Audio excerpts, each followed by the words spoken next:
नाज़रीन इकराम अस्सलाम वालेकुम वरहमतुल्लाहि वबरकातुह। मैं आपका भाई सिब्तैन उर्फ ज़ैदी हिंदुस्तानी रमज़ान मुबारक की इस मुक़द्दस मजलिस में आपके साथ मौजूद हूँ।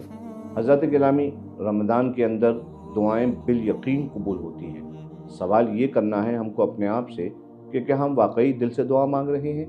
अल्लाह रब्बुल इज़्ज़त कुरान पाक में नाजिल कर रहा है, व इज़ा सअलका इबादी अन्नी फ़इन्नी क़रीब उजीबु दावत दाई इज़ा दआन।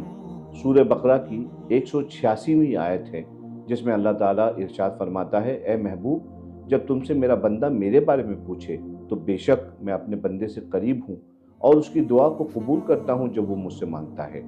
तो यहाँ पर हमको दुआ करते वक्त इन बातों का ख्याल रखना चाहिए।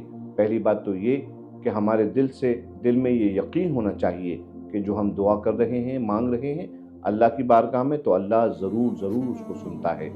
दूसरी बात ये कि हम बार बार आजिज़ी के साथ अल्लाह की बारगाह में दुआ मांगें। तीसरी बात, रात की तन्हाई में जब कोई जाग ना रहा हो और कोई हमें ना देख रहा हो, तो अकेले में हम अल्लाह की बारगाह में सजदा करके दुआ मांगें।